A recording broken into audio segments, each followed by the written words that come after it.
Well, we'll see. We'll see. Give it 30 minutes, see if I can get it done.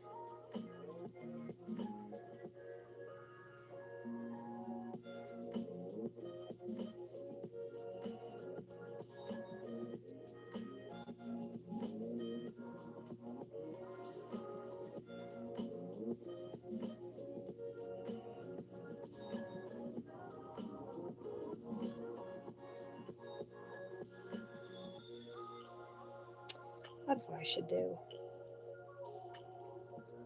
Maybe I should make a little YouTube video. So I have a webcam and I can stream from my computer upstairs. So maybe one of these days I should do that screen share and then just maybe show how to recognize when someone is posting stolen crochet content. I don't know. Man, mind my own business today because I'm just going to get too upset when I see stolen content like that. Ugh, so frustrating.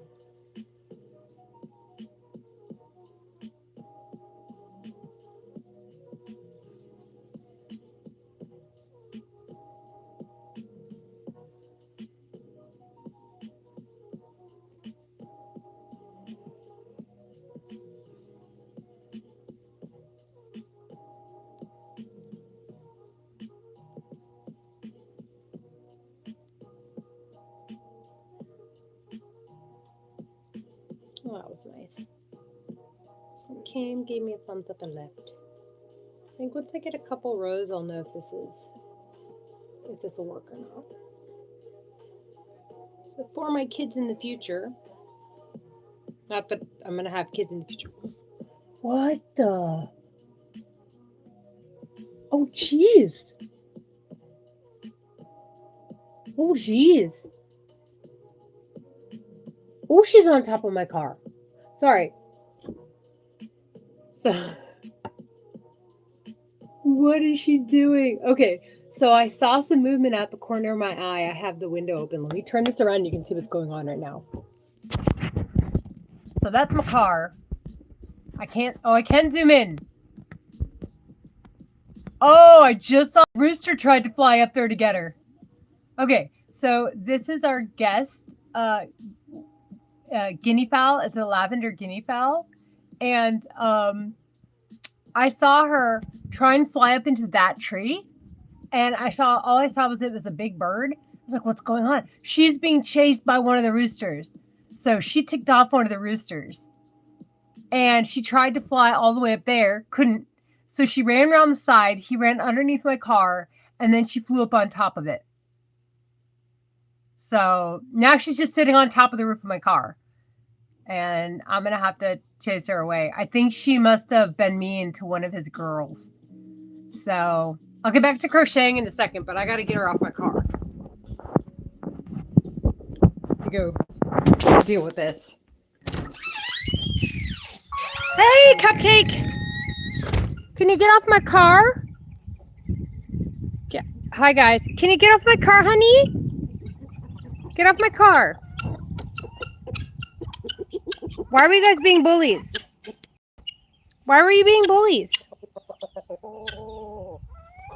Where's your friend? Is she on my car? She is? How's your foot doing? Poor dear. Can you get off my car? Oh, what a jerk. Leave her alone. She did nothing to you. And now she's going to scratch up my car. You're a jerk. Seriously. Why? Cupcake! Get off my car. Come on. Do you guys want treats? I'll give you treats before I go back inside. Ugh.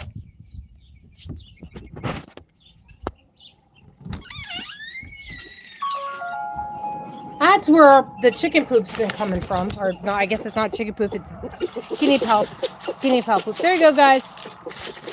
Get off my car.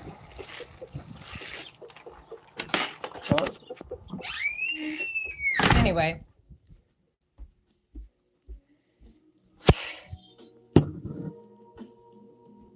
So it's the joys of having birds. And that was a random bird that just showed up one day. Lured away my original guinea fowl. She got eaten by the bobcat. And now she's taken over the spot. She's still on top of my car. But I have to actually put on shoes in a second and chase her away. But I'm glad that I was able to catch that. I'll be able to show this to my kids later. And be like, what's she doing on your car? I just wish I could have caught the rooster chasing her. Anyway. I think this is going to work up to be a pretty nice looking cat hat. But I'm only going to spend about 30 minutes on this. And I'll probably end this stream and set up for working on either the Fiesta shawl or the shawl for my aunt. The shawl for my aunt is actually going really well.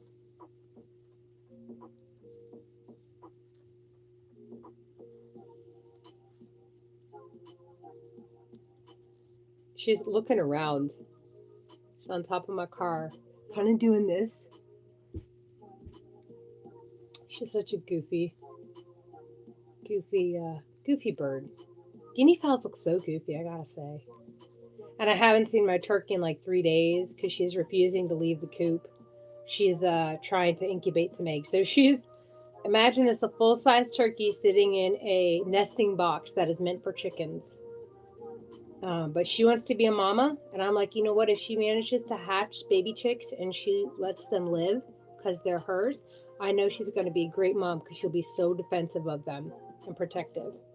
We'll end up having to, I think, keep her separated. I might have to talk to my mother-in-law and see if I can use one of her chicken runs to keep them separate as they grow up a little bit. But yeah, we'll see how it goes.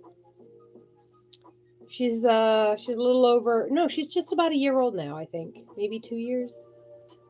I'd have to go look at my photos. Anyway.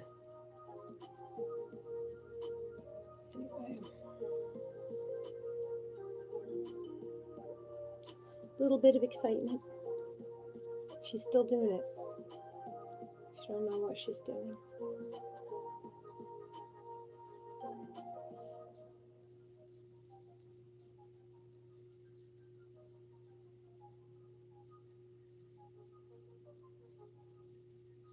Oh, this is an interesting color. Okay. Like a magenta and a lime.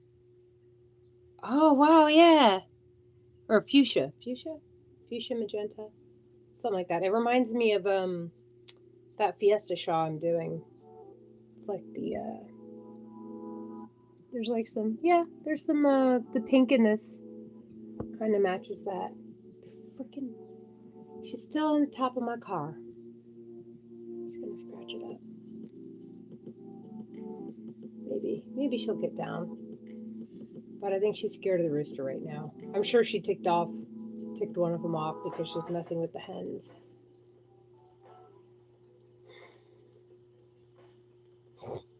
She just looks so silly up there.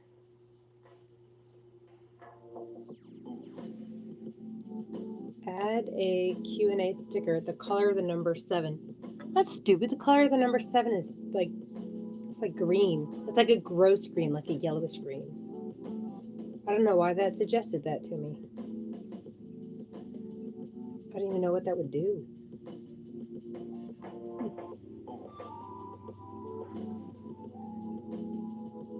I feel like that is the color of 7. I wonder what other people think. 5 is red. I would say the color of 5 is red. 9's blue for some reason. Ooh, 8 is definitely purple.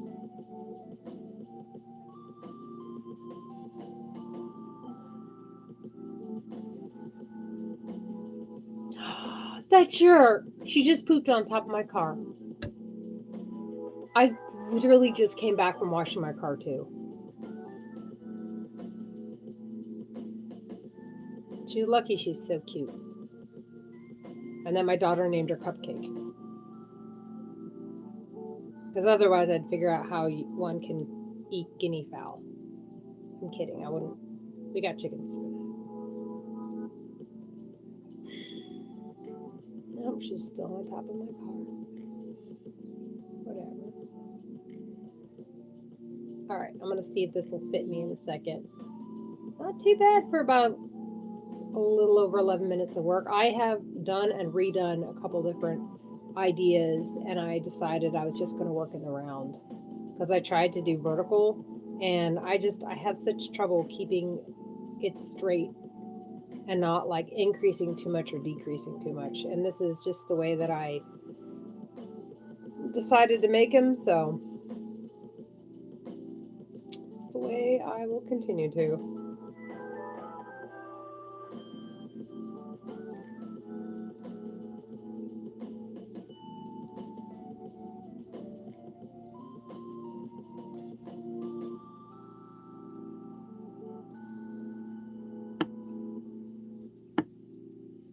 I like this yarn though.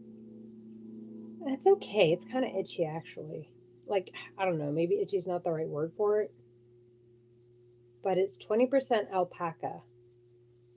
And I've never used alpaca before. It's definitely very interesting. And it definitely has me wondering if some of my hair ended up in this yarn because I've got a lot of gray hair now. You can actually, oh wow, you can kind of see the streak there. But sometimes I'll be crocheting with regular yarn. I'll be like, oh crap, one of my gray hairs got in. I have to pull it out. But the alpaca actually kind of looks like there's already a ton of gray hair in it. I think this is going to be kid size. I don't think this is going to fit me. I'll check. I might be surprised. Nope, unless it stretches a lot. One second, I have a little, oh, I didn't even need to stand up for that.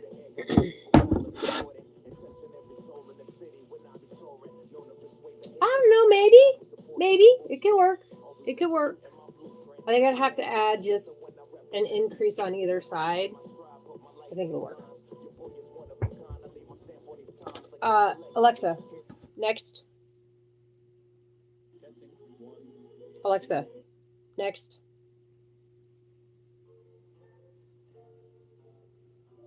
Yeah, so I'll just add I'll add an increase on either side, and then I think it'll be fine. If I want to wear it. If my daughter wants to wear it, then it's fine the way it is. I tend to either start this out too big or too small.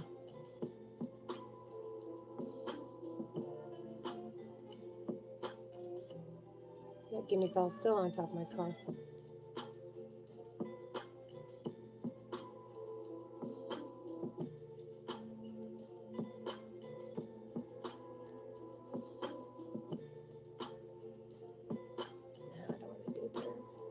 Actually, I'm going to do it and check here.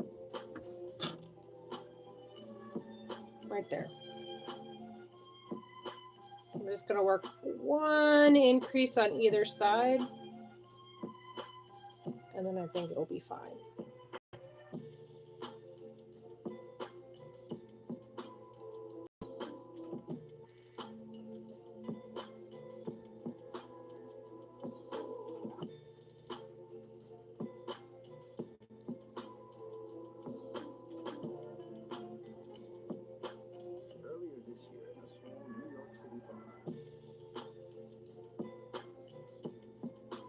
Oh, the other guinea fowl's trying to see why her friend is up on top of the car still. And she can't fly up. Well, he can't.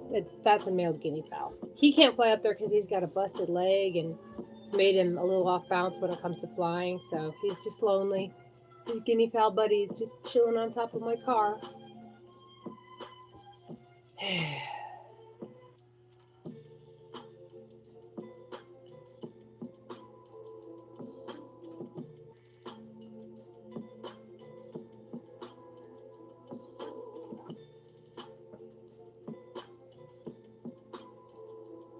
Pretty scenery. I should probably open the window actually.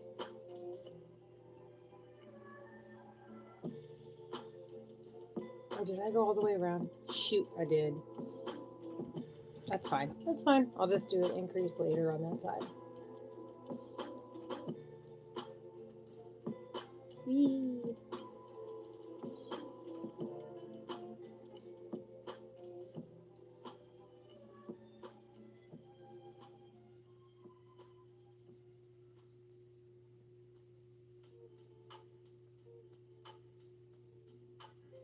Another benefit of recording these is I can watch them later and basically like body double for myself. Oh, I could do. Oh no, now she's laying down on top of my car. She ain't spending the night up there. Mm-mm.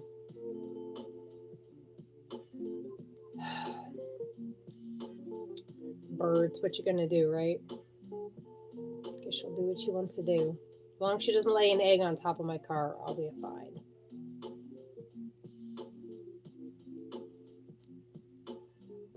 Oh.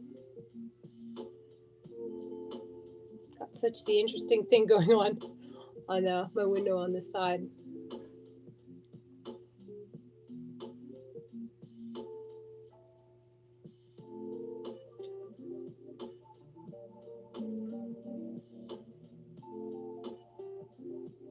Okay, did I make it all the way? I think I did make it all the way around.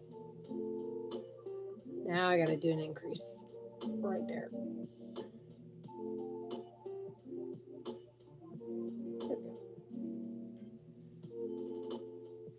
Not sure if this is gonna fit, but I'll check it out in just a second. So I get back to the other side.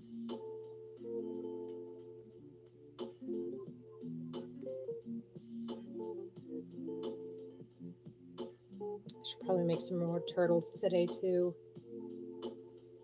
I only have 16 more left to go.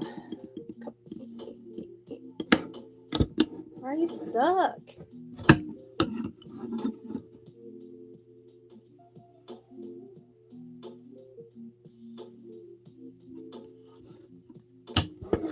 How about don't be stuck?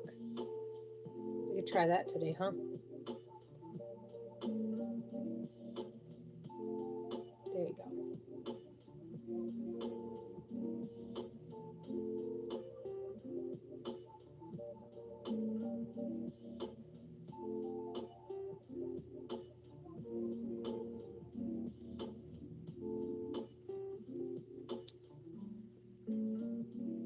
I wonder how long she's gonna stay up on top of my car. So I have there was a little bit of a scuffle outside the window where one of my roosters went after one of our guinea fowls, Cupcake, and she flew on top of my car, and she's now laying down on top of my car, just chilling there. She pooped on it earlier, right? Like I came back less than half an hour ago from getting my car washed in town, so yeah.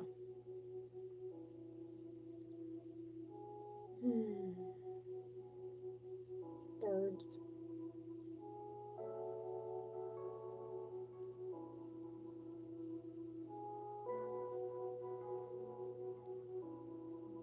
All right, Let's go see if this will fit a normal adult size head. I think it's a little too small, but this seems to be pretty stretchy yarn. What didn't help was the fact that after I finished the second row, I realized a 10mm hook was too large. So I switched it up to 9 because I was not going to restart this again. Get to the end of this side. It's working up fast though. I do kind of like this yarn. It's weird, but I like it.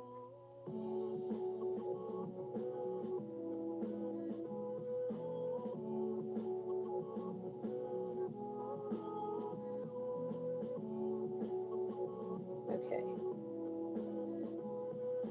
Let's see how this fits.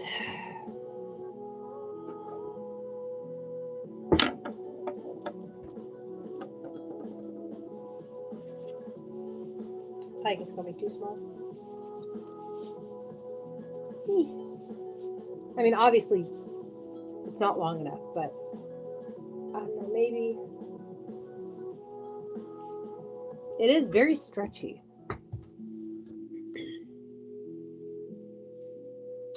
I guess it might work. I guess the only way to know for sure is to finish it, and then either I'm gonna wear it or my daughter's gonna wear it. But this is about 25 minutes of progress. Not the full stream really, because I had to stop and chastise my birds that are outside. Get out of the way. Too big.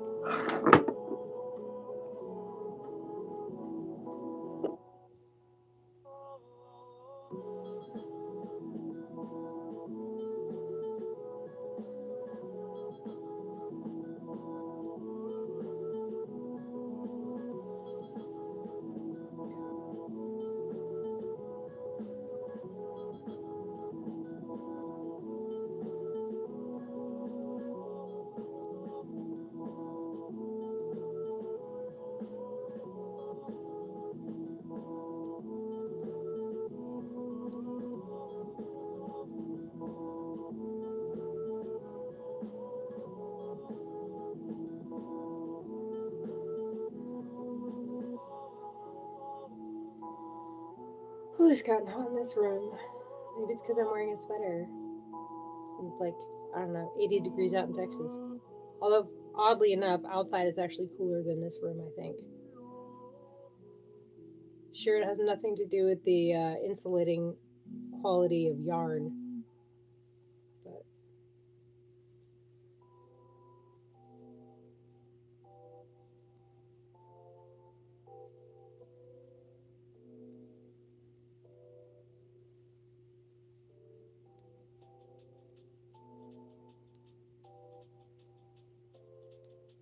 all right.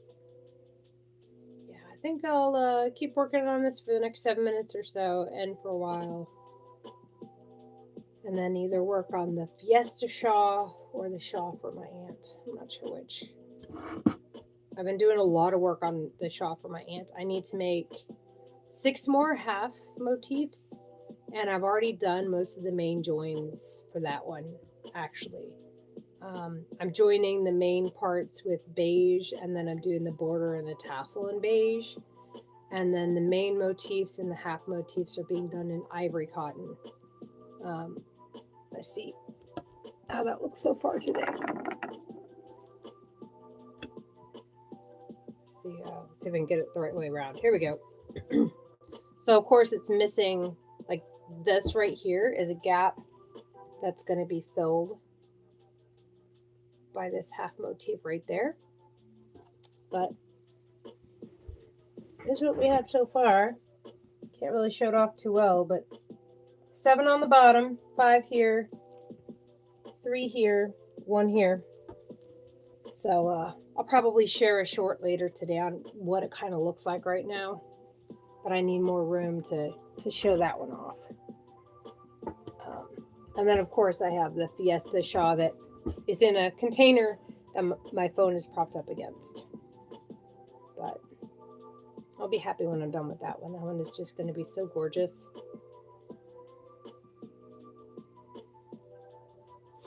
I wonder if I'm allergic to alpaca. Never worked with alpaca yarn before either. I was surprised that they blended that with acrylic.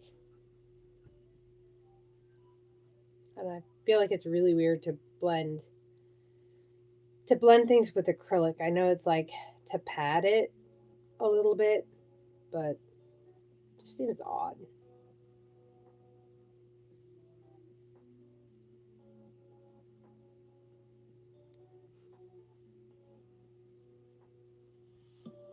Come on.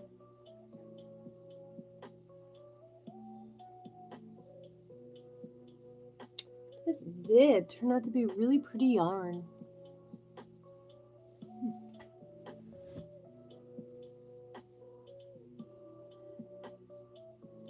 Very hairy yarn though. Does that make sense? The recommended hook for this was a 10 millimeter, and I didn't like the gaps that it was giving me, and I didn't want to do like a linked half double crochet to make it less stretchy. So I just sized down and went to a 9 millimeter, which is a L hook. Come on. Here you go.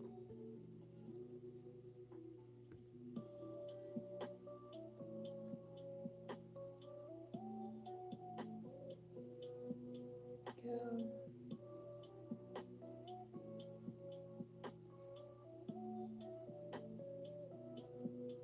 I think I'm gonna need like maybe 10 more rounds.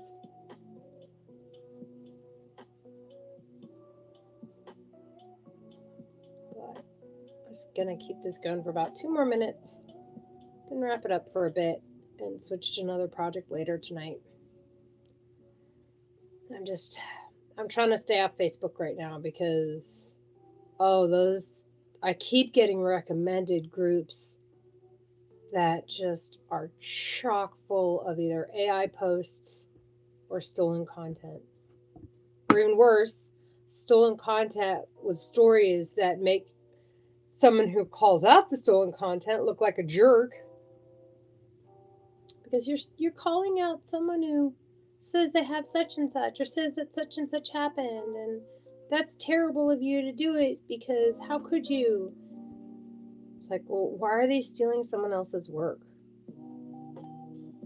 They probably would have people would get more engagement if they legitimately like learned crochet and they talked about it from that angle instead of stealing other people's stuff. It's just gotten so easy nowadays to reverse image search stuff. I don't know why anyone steals stuff. I guess that's the thing is I know how to reverse image search. I know the quickest way to do it, and I guess many people don't, and they don't care, and they just accept things at face value. But man, I just have this red flag that pops up in my head when it's like, "Yo, this post seems fishy."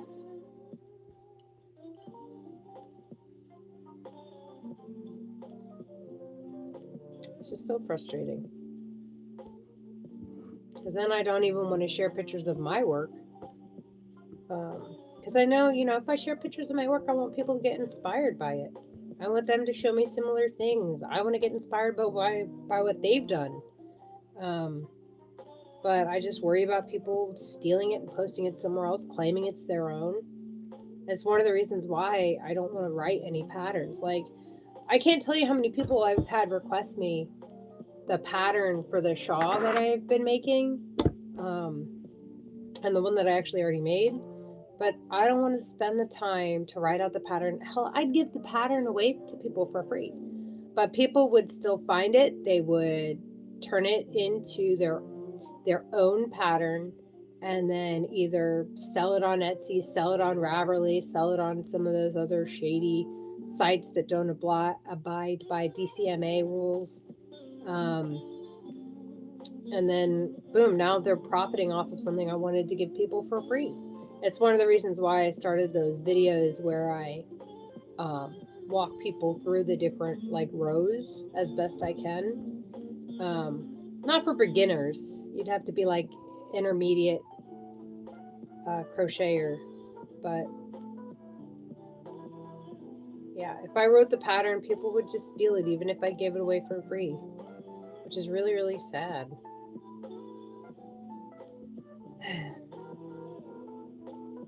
Oh well. Such a bummer that it's happening in crochet, in the whole crochet world. Especially right now, there seems to be quite the boom around crocheting, I feel. I know during the pandemic, the big thing was sourdough bread.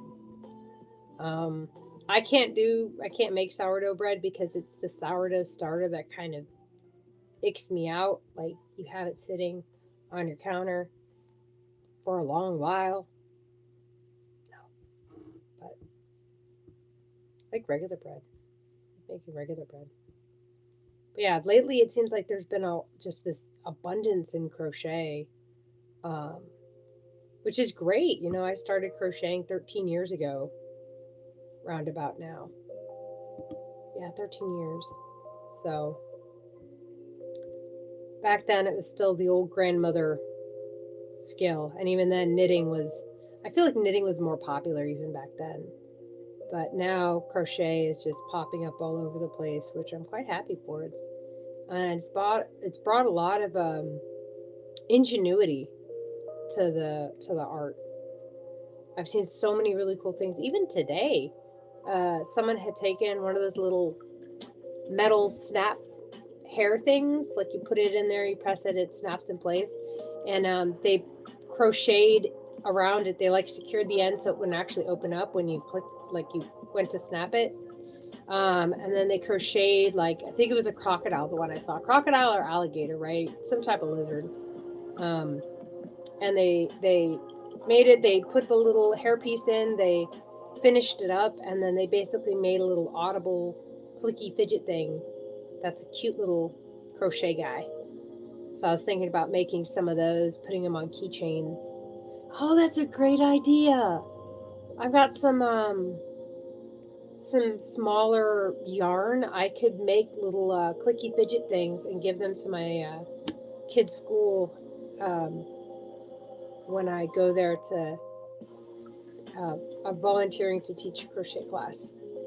So that would be something. I've been trying to think about what to bring as examples of crochet and things that the kids could keep. And a lot of the kids at the school already have things of mine. During the winter, I was making cat hats, and my daughter loved hers so much, and she was showing the kids in her class. They all wanted one, so she took the initiative. The next day, she brought home orders that I made them for free, of course, but she wrote down the person's name and she wrote down the colors they wanted. So that night I drove to the store and I got all the colors and I made up all their hats so they'd be ready by that Monday. So they all got cat hats, and then some of the kids in other classes want cat hats. And a lot of the kids at that school have turtles that I made. I also made little Easter Bunny goodie baskets when my son first went there. The first Easter he was there, I made little goodie baskets for him to give to kids in his class. So a lot of the kids at the school have something of mine that I've crocheted. All the teachers this year do, because I made them all their own custom cardigan, the hexa cardigan. That's another thing. I'd like to be able to share the photos of my hexa cardigans like on Reddit, on the crochet board there, but that's where I'm seeing a lot of the stolen content coming from. Like people are stealing from Reddit posts, including like the titles and sometimes even the wording within the Reddit post, which is kind of sad. All right, so here's how far I've gotten. It's small, is what it looks like. But let's see. I don't know why I use this because my head's right here, but. Oh, there we go. I need to make it a little bit longer because I like to have it like fold up like this. But okay. Let me see if it fits on me. I have a big head. It's to keep my massive ego. All the water on my brain. Okay. Oh, that actually fits. Aww. Oh no, what's that? Ew, I'll have to figure out that thing, but. Okay, so now the question is, do I want to keep it like this? Or do I want to make it long enough so I can put a flap up? Kind of want to cover my ear. I think 2 more rows. I think 2 more rows and I'd be okay with it. I could use the rest of the yarn and make a flap, but I don't know. Little ears. I really kind of want to make the flap. I like the flap. I should make the flap. Ooh, my hair. Oh, my hair. Ooh, okay. All right. And I got to figure out what the heck is going on with this. All right, that works. Since this is part acrylic and part alpaca, I have no idea what would happen to it if I used a lighter there. So I'm just going to try and tuck it in and hopefully it'll be fine. So I think, let me see how much I'd want to fold it up. I think 5 more rows and it'll be done. So I'll just finish it up. Let me just put a stitch marker in so I can keep count of the rows. Right here. Yeah, this will be a cute one. I think it'll work perfect for the days where I want to wear mostly black, so it gives kind of a pop of color. Oh. Oh, George Berger from yesterday. Hi, George. Such a good name. George. Very strong. King George. A couple King Georges. I'm not Catholic, so I don't know if there's been any Pope Georges, but there have been some King Georges. All right, so we need 5 more rows and this one will be done. Oh my gosh, George, it was a lot busier than I had anticipated. My daughter actually wanted to go to the morning jujitsu class, and she typically only goes during the week, so we got up early, we drove the hour it takes to get there, and then after, and my son wanted to go too, so we all went, and then my husband was like, well, how about we go see when the movie times are for the Mario movie, the Galaxy one? Worked out perfect, so we ended up going to watch that, and then after that, we went to a park in the city because today was the Pokemon Go Shadow Raid debut for Entei, one of the legendary dog Pokemons. So went and I participated in that. My brother actually was there too, so that was cool. I got to meet up with a lot of my other Pokemon Go player friends, and the community leader was there, so that was cool. And after that, we dropped, my husband and I dropped my kids off at my parents' because they like to spend the night, and since my parents live an hour away, they don't get to see him as often. So it was a very full day. I'm hoping to finish up this project, and then I would like to finish.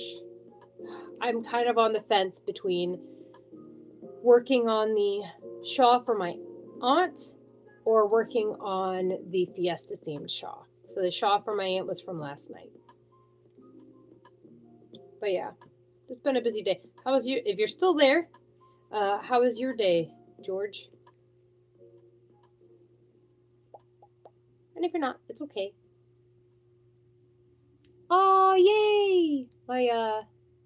My rooster finally let the guinea fowl off the top of my car.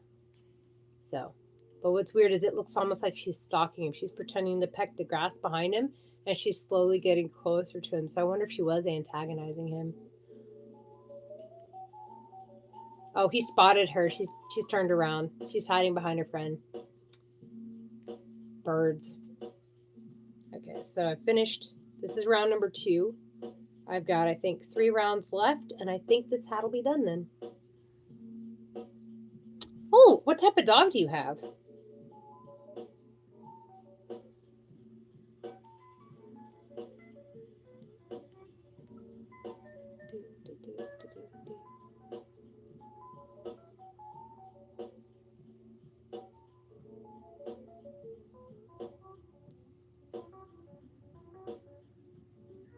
I don't know what color this would be.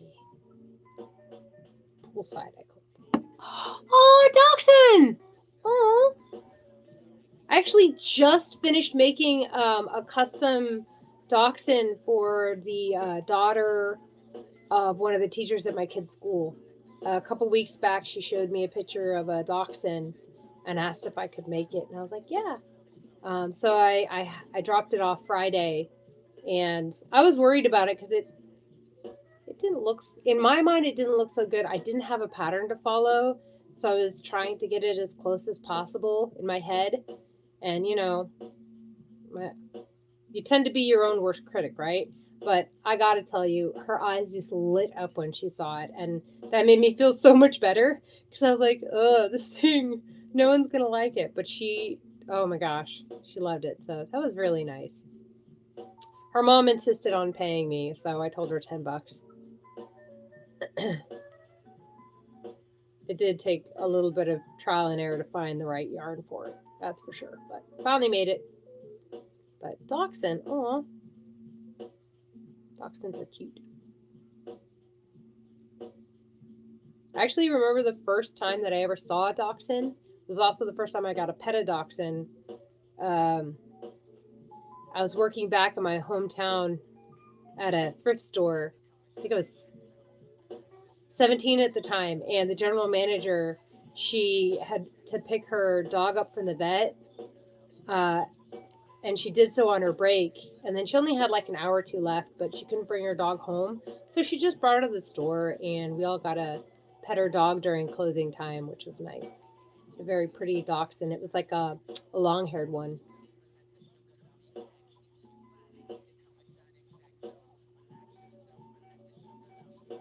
Ugh. Alexa, next. I like my music with no lyrics. In terms of lo-fi. Trying to keep it casual, cause y'all. Oh, she's a little baby. She's a baby dachshund. I hope you get to have her for as long as dachshunds live, plus like 10 years, but with no associated health complications that typically come with dogs that have long age, and no back complications. I know that dachshunds can sometimes have that issue because of what is it, their weight distribution. But anyway, sorry, got distracted. Okay, how many rows now? 1, 2, 3. Okay, so this will be row number 4. I'm going to test it and see if I need to have that 5th row or not. And my little puppy. Man, I don't miss the puppy phases for dogs. They are super cute though. But 9 months, she'd be potty trained, so not too bad. She's probably started to settle into her routine, which is good.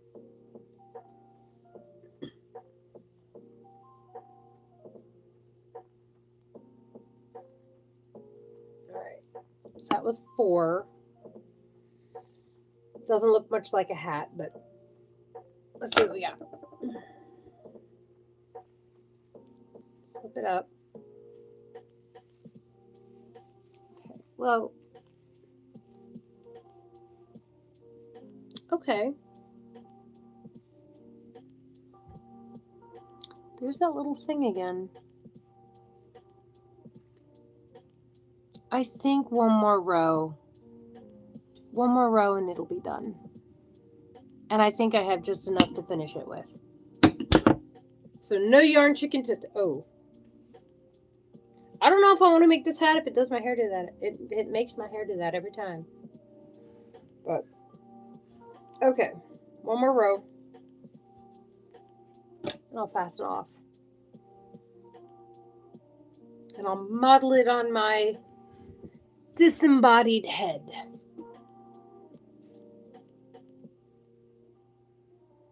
Oh, okay. Whew. So I guess you could say I kind of taught myself how to crochet. I'll read the comment too. So George says, I'm 69 and need something to do. I was thinking about crocheting. I don't have a clue where to start the learning process. So for me, I wanted to crochet. I had seen, this is back in the day, right? I mean, I say in the day, 13 years ago, a lot of the stuff that was out there for free for crochet projects were, basic granny squares. Well, I wanted to make a granny square blanket, and I was having trouble reading the patterns. I couldn't understand it. So I went to YouTube and because I was reading instructions like written down, you make a slip knot and then you pull the yarn through, and I'm like, the words do not make sense to me because I don't have a visual for it. So I was looking around on YouTube, and the great thing about YouTube is there are so many different videos covering the same thing out there that if I couldn't understand one person's way of teaching, I could go to the next video that someone else put about the same thing and try that one. I will tell you, in my opinion, the most important thing when it comes to crocheting is tension. And then the most important stitch to master is the chain stitch. Just because those are like your foundational building blocks. Once you master tension and chain stitch, then you go on to the single crochets. And after that, everything is based off of a single crochet. And in fact, as soon as I finish this, if you're still watching, I'll just go through how one might start crocheting, if you'd like, in terms of just doing the chain. Because just doing a chain will also help a lot with your tension. Because as you do a chain, you'll notice right away if your loops are really big, so loose tension, your loops are very small, so you've got really tight. Or if you feel that your tension, the way that you have your yarn flowing through your hand is just right, then it might have something to do with your hook size and your yarn, the weight of your yarn. It's like this is a very thick yarn, and then this is a very thin yarn, and they're called weights. So this is like a weight 4 yarn, and then this is like a weight, probably a 2 or 3, probably a 3 to be honest. I know that seems kind of, there's such a big difference, but like weight 1 yarn is like thread, and those ones suck to work with, in my opinion. Some people like lace weight yarn. Those are the ones that you make those fancy white doilies with. Alexa, next. I just want a playlist with no words. All right. So I think I finished this. Let's see. Let's see if we finish this. All right.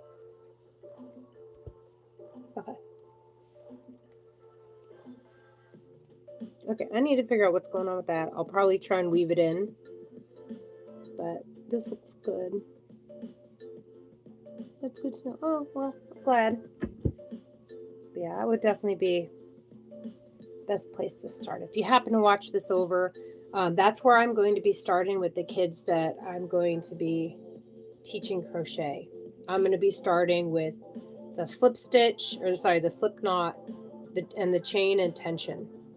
I think that's actually, it's a relatively common answer in the crochet groups when people ask similar questions as to where they get started when they crochet.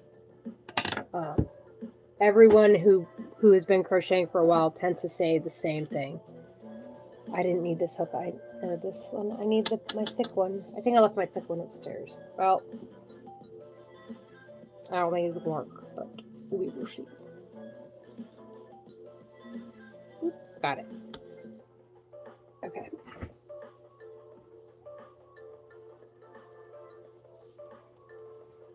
Let's just finish up this hat. That looks pretty good.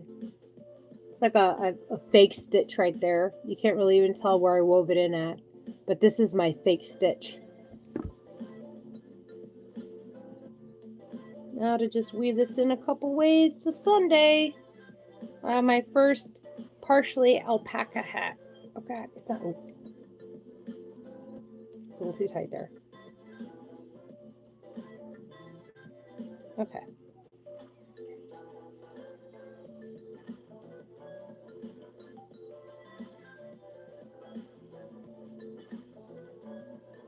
Okay, there we go.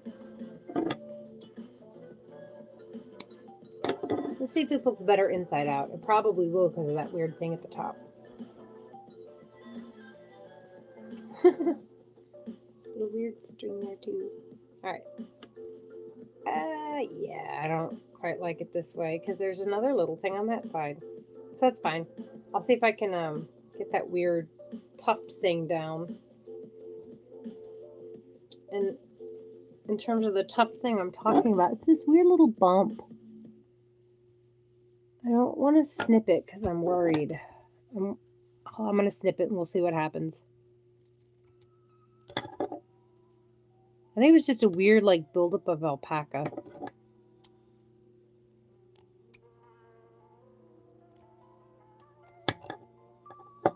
Okay, let's go see how this looks on the disembodied head mannequin thing. I'll lose my needle there. Okay. Yes, Fred.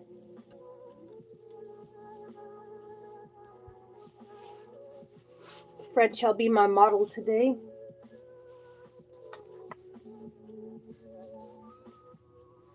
Yay, Fred has a hat. It's going to be my hat later, but... And that's it. George, if you're still watching, I will be more than happy to do the slip stitch thing. If you're not still watching, then I'll do a video later specifically for you, and I'll try and go over how I would do a chain, like how I would start. But I'll probably... Oh, okay. So, oh, sorry. So the yes, please, was that for right now? Or is that for like me make a video and upload it specifically? Because I think there's like a delay in the chat. Oops, I can wait. Oh, yes, I do have time now.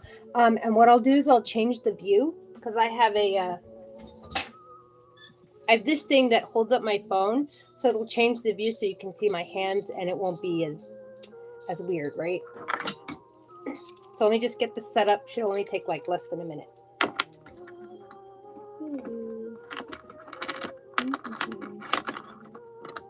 Because I have there's a friend of mine in South Carolina.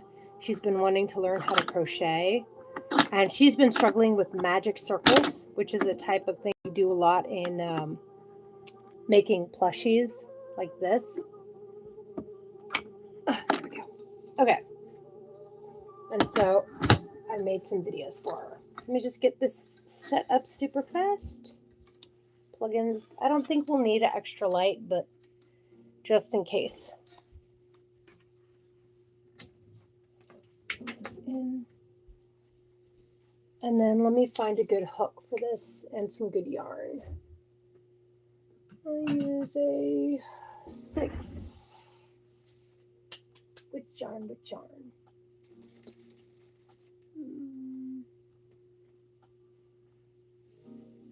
I think this will work. Okay. So bear with me. I'm going to change my view for a second. I'm just going to change my view. Boop. And I got to take my phone as a case for this to work. So, real fast. Ta-da.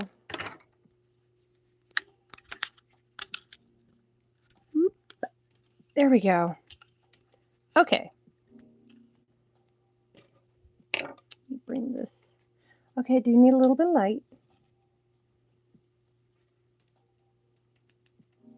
So I think that's a little better. What mode? There we go. Okay, so hopefully you can see that. Let me move some of these projects out of the way. And I will tilt this a little bit more. Okay, and I'm going to try and zoom in just a scooch. There we go. Okay. So one of the most important things with pretty much any project, and this is actually like doing this is how I start this project. It's how I start all of my blankets. It's how I started that hat. So if you know how to make a slip knot, this bit right here will be really easy. If you don't know how to make a slip knot, I'm going to try and do it very slowly, but I can say there are a lot of videos out there that will teach it probably better than me. So what I like to do is I'll wrap it over my fingers like this. So I've got my leading yarn coming from behind. I've got the end of my yarn right here. I'll wrap it over so it crosses over the, the starting part of my yarn. And then I will bring it all the way around right there. I tuck it in between my fingers. And then all I'm going to do is pinch this, try and keep my fingers pinched. And I totally did that wrong. Oh, it's hard to slow down because like this is how oh, there we go. Sorry, let me do that again. It's hard for me to slow down because it's almost like muscle memory for me. So, okay, there's my leading yarn. Wrap over. Yeah. Wrap over.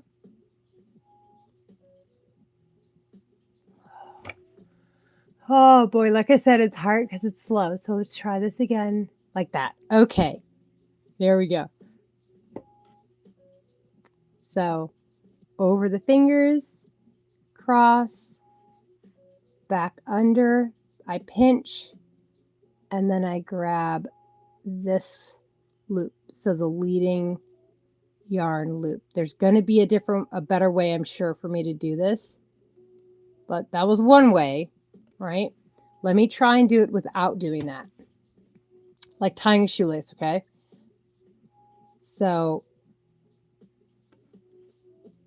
let's see if I can do it this way. We made an O. Pinch and bring this behind like that. Okay. So this is coming from all of your yarn, going over and under both. And now I'm going to take this end and I'm just going to feed it right through here. Like that. See? And so what this lets you do is this end here becomes your knot that holds down on your feeding string, but your feeding one doesn't have a knot in it technically. You haven't ceased it. You haven't, arrested its movement. So if I like sort of pinch right here, I can pull this. And the reason why it's called a slip knot is because if I were to hold both ends and I were to pull it, the knot slips and becomes undone. So I'm going to try and do that again, really slow. So we have our little O. I'm just going to pinch where it intersects. Bring this underneath like that. Okay. And then I'm going to take this and I'm just going to feed it right through here so it's alongside this one. Just like that. Making it fall apart. This yarn is not the best. It's good for like demonstrations because it's so large and it is very well defined, but this particular yarn is not a woven yarn. So it can fall apart kind of easily. Anyway, so here we go. So this is like the first step of pretty much anything, even something like a pattern like these that call for magic rings. You can actually get away with doing this instead of a magic ring. But so now I'm going to start doing a chain. And this is arguably the most important part, because the tension in your chain kind of sets the mood for your whole project. So I just have my hook on it. I'm going to bring it to probably the thickest part of the natural part of my hook, which would be this. This is just my handle. So I'm just going to pull it. And you can see there's no gap. There's just a tiny little bit of a gap. But as I bring it down here, there's more of a gap. So you can see a little bit of the desk from there. So now this part, I've noticed a lot of crocheters have different ways that they hold the yarn to get their tension, different ways of holding their hook. Some have this grip, which is the pencil grip, I think. So, like when you're writing with a pencil. And then some have a knife grip, like when you're eating something. I found that I have a knife grip. I've tried to do a pencil grip. It does not work for me. So I have a knife grip. And I use my what is this, the pointer finger? I use my pointer finger to help control the yarn. Some people I've seen do that. Some people don't. I don't know at what point I started doing this. I don't know if it's something I did naturally or not. But this helps me control where I need it to be on the hook. So the first thing we're going to do now that we have the slip knot on the hook, is I'm just going to do what's called yarning over. So you yarn over your hook, and then I'm going to tuck that yarn into this part of my hook. And then for when I do my chain, yeah, I think the knife grip for me definitely is better. But so I've got control of this loop. I've got the yarn kind of tucked in this hook, and I'm going to pull down lightly on this end string. And then I'm just going to twist and bring my yarn through that little gap like that. And so now I'm going to do it again. So I yarn over, and I can either manually yarn over with my hand, or I can just use this hand to swoop and bring it over manually, like keeping my yarn hand still, but moving this one. So tucking it in, taking my finger off, I'm going into that gap, coming out and twisting back up. And this is where tension becomes important.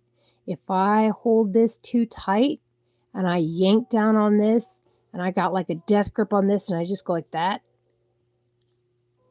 you can kind of see just from these two are pretty evenly spaced in terms of their height. But this one I just did, look how small that is. That means I've got a really, really tight tension, and it's going to cause trouble if I have to go back the way I came, or I turn my yarn and I try and get my hook into this spot. That's going to be really difficult. Here, this is going to be super easy for me to turn and go back into the loop. But I'll just demonstrate real quick. I'm going to do a couple regular chains real fast. Just this one and this one. Now, I have 5 chains on here. 2 regular, 1 really tight, and then 2 more kind of regular. So if I were to try and go back the way I came, I'm going to skip this first one, right? This part isn't so much teaching what I'm doing right now, but teaching why tension is so important. Now I have to try and get this hook through that guy. And while I may be able to do it, not very easily. In fact, I don't think I actually got it in at all. Let me see. No, I actually got it back into the one I already did. So it will be incredibly difficult. That's why tension is so important. And it is not the end of the world if while you're working on your chain, you start noticing that it gets tighter and tighter, especially as you first start out. It's okay to undo and to keep going. So I'm going to do a couple more chains here and just really illustrate moving slow. So there we go. Back on. And then there again. and then there again. I'm going to do a couple more, and you can see kind of the speed. And as you make your chain longer, you can actually pinch the chain and have that be your tension point, kind of like at the beginning where I was pulling my tension on the tail. This now is my tail. If my tension is too loose, this is what it could look like. So I'm just going to do some really loose ones. So I'm doing very, very loose. I'm barely letting my yarn feed through here correctly. And now you can see what good, I wouldn't say good tension, but standard tension, as in like all of these are standardized. And then you can see where I started getting looser and looser with my tension. And so of course, if I were to turn this and I were to keep my tension the exact same, I would end up where this bottom kind of bows out a little, and this section is going to remain kind of straight. So having uneven tension in your foundation row can really, really break a project. But when I'm going to be teaching the kids at the school in a couple weeks, this is what we're going to do the first lesson. That's all we're going to do the first lesson. Once they start getting the chain, that's all I want them to do. I will probably have them do like make me 30 chains. And I don't mean like this is one chain. No, they have to count these. Each one of these is a chain. So chain 1, chain 2. And I'll have them do 30 chains. And then once they're done with 30 chains, I'll go take a look at them and let them know. Yes, it will. Oh boy, it took me, I've been doing it for 13 years. It took me, I'd say, a couple projects before I got my tensioning right. Like before I really got a feel for how my hands work with the yarn. And then when I was first starting out just doing this part, I think it took me about an hour of frustration before I got the tension right for that first project.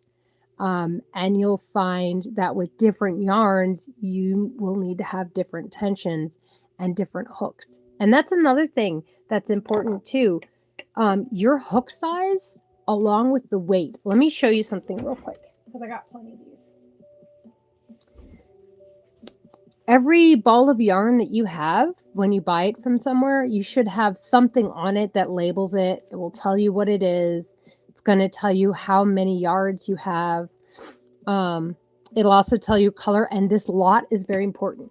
So it's the dye lot. So if you're going to make a big project and you want everything the same color, let's see if I got lucky enough. I don't think I did, but okay, so I didn't. So I was going to do a big project and I ran out. This is dye lot. You can see these are different dye lots. So if I made the same project, these might be different shades right next to each other. But anyway, what I was originally going to talk about was when you buy yarn, you're going to see these recommendations. So this tells you the gauge that you're going to want to do with this yarn. If you're making clothes, gauging your project is very important. That helps you make sure you have the right tension. So here it's saying if you use a 9mm hook, which is the recommended size for this yarn, then when you do 12 single crochets, so this is chain. If I turn it and do single crochets, that's different. But it says if I do 10 single crochets, that will be 4 inches. And if I make 12 rows of 10 single crochets, that should be a 4-inch by 4-inch square. And so sometimes your gauge is very important. So you want to make sure your tension is right. So this is recommending a 9mm hook, which means if I use a smaller hook, like say this one, this is a 4mm, I'm going to end up with a really, really wonky looking whatever it is that I'm trying to make, unless I really want to use this weight 5 bulky yarn with a small hook. I don't know what I would do with it. But, you know, as you're starting out, this is very important to look at. As you get more experience with yarn, I think around year I don't know, year 4 or 5. In fact, no, it might have honestly been the first or second year. I realized I really liked working with a 5 millimeter hook. So I stuck to yarns that were kind of around that range. But yeah, I'm going to show you actually what this is going to look like if I use a smaller hook. And I'll show you what it'll look like if I use a bigger hook. I actually have a couple bigger hooks here. I have some ridiculously large hooks, like this one. Yep, this is my, I don't even know what size it is. It's just an S hook. I don't know what S is. And then I have my 10 millimeter. And what I have been using for this yarn right now is a 6 millimeter hook. Let me see what it's supposed to be. 1 second. Okay. Same brand, same weight, just different color. See, I'm supposed to be using an 8 millimeter. But for an 8 millimeter, I end up with too big of gaps for the project I was working on. So I kind of knew to try sizing down. So I actually sized down to 7, then I went to 6 before I got what I wanted. And yeah, so don't be discouraged if it takes you a while to get your tension right. It's literally muscle memory. So especially when you start out. My boss is actually trying to learn how to crochet. And that was a big discouraging point for her. So she came to me. I made her a blanket for her birthday and made her a couple other things too. So she knows I know how to crochet. Yeah, okay, so with this smaller hook,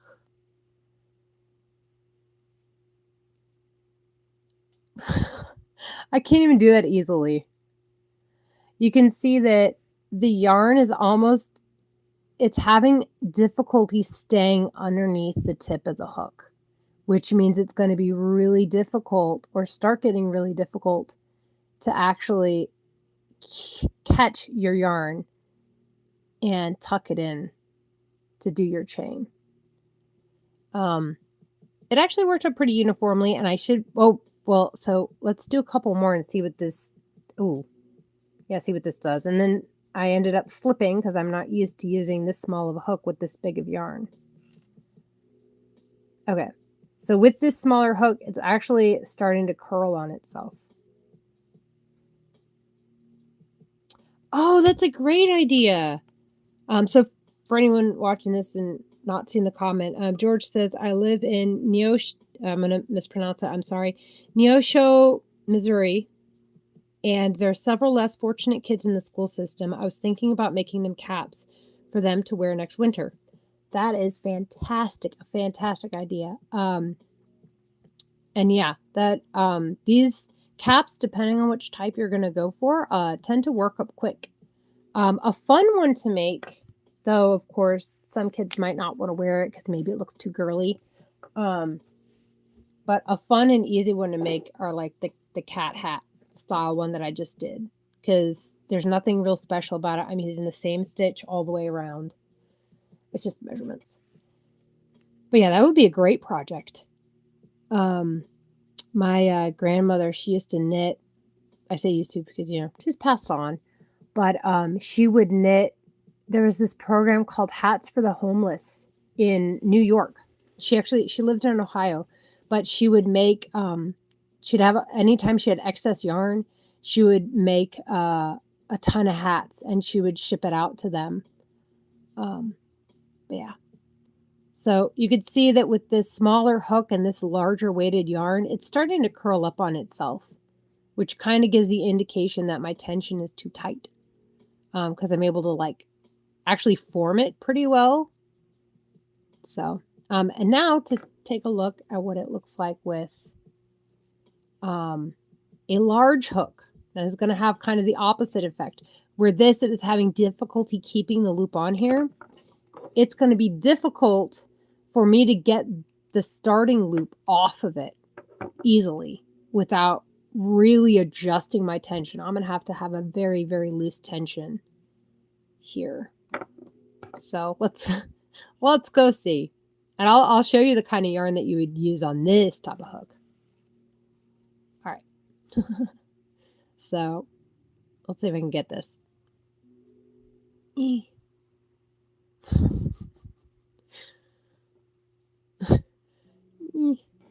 Oh my gosh. Yeah, so This is what it looks like when you use the wrong yarn with the wrong hook size. Yeah, it's unless this is your intended effect. And let me tell you, there are some garments, some crochet garments that call for that type of effect. That I think this is like a 19 millimeter, if I had to guess. So I'm going to see what it looks like with a 10. So this was a 4. This was a 6. The yarn called for 8. 6 worked pretty well. Here's a 10. So this is 2 millimeters above what the yarn called for the correct gauge size. Let's see here. I think this will be a little easier to work with. But yeah, the tension is still one. It's a little bit more difficult for me to turn than, say, the 6. And then you end up with these large loopy holes, which again, if this is the effect you're going for, like if it's going to be like decorative braiding on some sort of stuffed animal, then yeah, this is fine. Not just because I want to share. I'll show what type of yarn this hook's going to make. Or going to need. Oh gosh, I don't even think I have anything that big over here right now. This is the closest that I can think of, but I used an 8 millimeter hook with this one. So yeah, this is for special projects if I have really, really big, heavy, bulky weight yarn. But that stuff ends up so expensive, and then you're done with the project lickety split that I typically don't on that one. Oops, get over here. Thanks.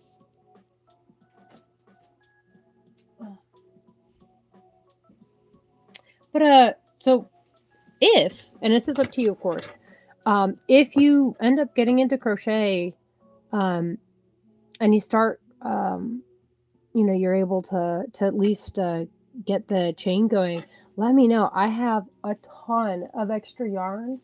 I'd be more than happy to send to you to destash, or if you give me like a municipal, like a I guess like a police station or something like that, maybe I can coordinate and make some hats and send it to them to forward on to the school system, or if you had a PO box or something like that, because I am all for that. And for me, I love to crochet. I give away a lot of the things that I make. In fact, my church is doing a mission trip to Guatemala this summer, and I'm making them 50 turtles. I've given them 28 of the turtles so far. I finished 5 more, and I've got 16 more left to go. Does that math work? No, it doesn't. Wait, 5. Okay, no, I gave them 29. I gave them 29 so far. So it's like it's almost like therapy for me, just crocheting. So yeah, just let me know. I'm gonna call it quits for a little bit. I'll probably be on later tonight. I'm thinking about working on finishing the Fiesta shawl that I have, or at least working on weaving in the ends and maybe joining the 2 sides, or working on that shawl for my aunt. Sorry for all the wiggling. I'm accidentally bumping the thing. Yes, this is the shawl one. I know it's so close to the camera right now. Let me see if I can zoom out a little bit. There we go. So I'm not sure which one I'll work on, but I'll work on it later tonight. But yeah, hopefully you were able to learn something from that. I know with the live videos, when I'm done, the thing will process it, and then later I can make it public. The first part of the live stream, I was yelling at the guinea fowl that decided to fly on top of my car because she was being chased by the rooster. She could skip that part. But yeah, and then I can always make a video too where I'm specifically covering the basics of crochet. Yeah, hope y'all have a good night. If I don't come back online, I hope y'all have a great May. I would say it's gonna be May. Like, what is that song? Is it Backstreet Boys or NSYNC? I don't know. It's a little bit. It was around my time, but I was listening to Weird Al back then. Anyway, yeah, you have a good night, George. Bye.